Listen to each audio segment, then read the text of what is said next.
Hey, Luke here. In this video, we're going to talk about how you can get the most out of your kite lessons. So what to expect with kite lessons and how to prepare.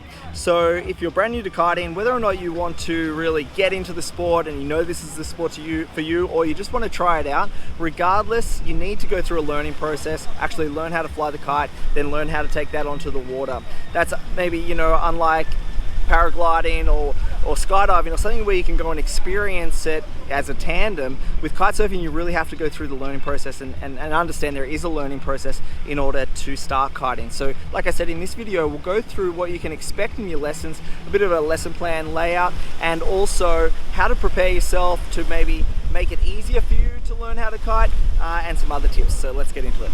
So first off, let's go through a typical lesson plan. So there are a lot of different schools all around the world. You can take kite lessons with qualified instructors. There's certifications that the instructors can have so that they're very qualified in order to teach you how to kite surf. You'll find schools in various places on multiple beaches all around the world, and in general, don't quote me on this, but in general, you'll pay about $50 to $100 per hour for a kite lesson. A lot of schools will offer packages, so a typical lesson plan might take 9 or 10 hours to really go through everything. The way that Francis and I like to do it when we're doing lessons is we like to break it into 3-hour lots. So 3 hours on a beach, it can be a long time actually. If you're out there in the sun and you're learning something new, it's physically demanding. And so it's nice to actually just do 3 hours a day, 3 hours one day, then the next day, then the next day, and build upon your skills as you do that. For that reason, and understanding it can take about 9 hours to learn, we'll cover more of that in a moment, you will find that a lot of the schools actually offer these packages, and you'll pay a bit less if you book a full package, so a 9 hours or even more. The way that a lesson normally works, just to give you some realistic expectations of what you might expect when you get down the beach, is that typically, for our lessons anyway, the first 3 hours, we don't actually really go in the water. So with a student, even though there's an eagerness to get out there in the water and start playing on the board and go kite surfing, I mean zooming across the water, that's what it's all about. Even with that, the first 3 hours really, you go through equipment setup, understand how all the equipment works and putting it all together. All of the safety, it's safety around the environment that you're in, and also safety with the equipment, how to quick release and fix any problems that you might have out there in the water and things like that. And then basic piloting skills. So standing on the beach with a small kite so that it's not too strong, and really steering the kite and going through different skills, how to place the kite, how to steer it up, how to control it, how to position it in a particular place, move it over there, all under control. And that's normally typically the first 3 hours. It takes that long in order to get to that. And really, in my personal opinion, if you can spend more time on the beach piloting the kite, if you can do that, it's really beneficial, because kiting is mainly about flying the kite, 90% about flying the kite.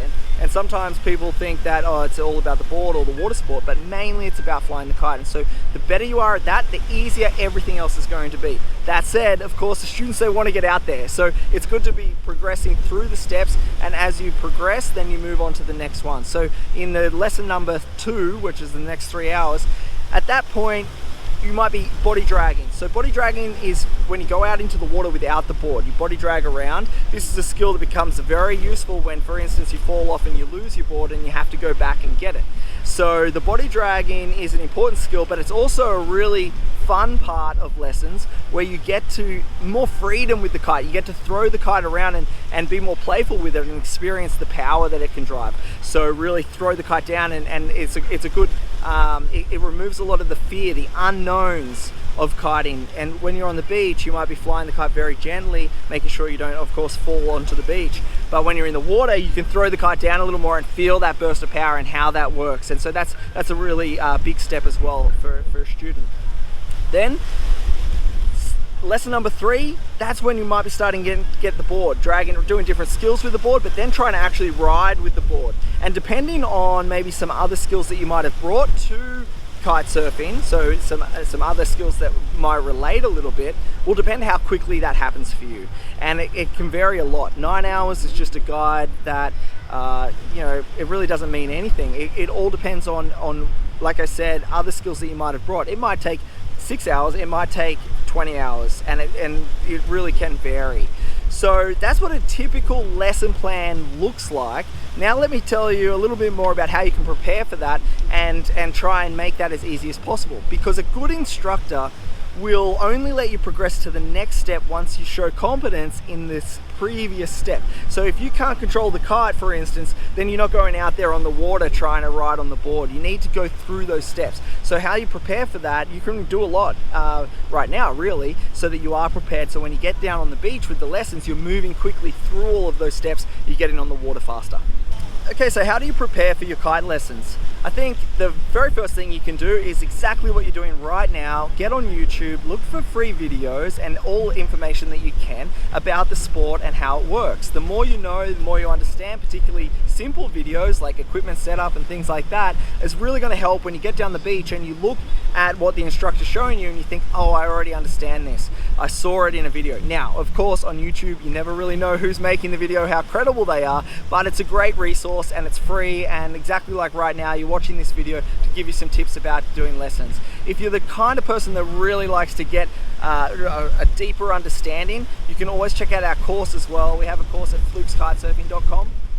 Go and check that out. There's a lot of videos there as well. It's very comprehensive from start to finish, so you can definitely get a lot of knowledge, so that again, when you get down the beach and you know you've covered from the very first hour all the way through to really riding on the water, then when you're down there again, you'll have that in your head. So then your lessons are more of a refresher. And that's key, I think, is that when the instructor's telling you something, you're not trying to absorb it all for the very first time. Because if you're trying to get it the very first time, there's a lot of information coming in, plus you're trying to fly the kite and you're just thinking, oh, I just don't want to crash this thing. So it's nice to actually have the information first, so then when you start flying it, you're like, oh yeah, I understand, I get this, I've seen this, it's all starting to make sense now. As well as that, I think that you could prepare yourself physically if you're into that as well. So it's a water sport. Swimming, a big part of it. You want to be a strong swimmer. You might want to go swim some laps at the pool if you're feeling like, hey, I'm really going to get into this, or maybe surfing, wakeboarding if you have got that, a cable park, things like that. Those skills are going to come across. If you've got any other board sports like that, all of that balance type work is going to help. And I think that for physical side of it, there's a misconception that kite surfing is actually very arm based, so you have to have a lot of upper body strength.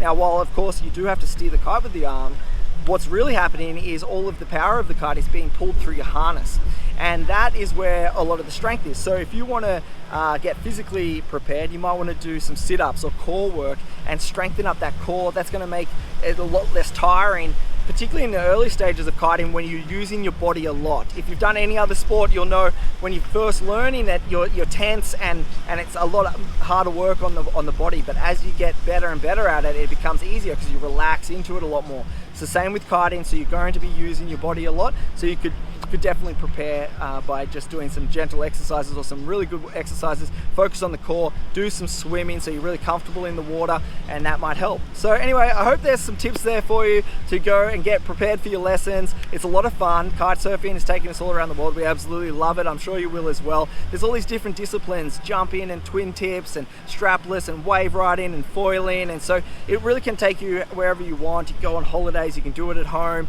It's really nice to get out in the water in the afternoons after work, right? There's so much in it, so it's really, really fun. So go out there, have fun, let us know how your lessons go. Any feedback, let us know as well. We'd love to hear it, and we'll see you out there on the water.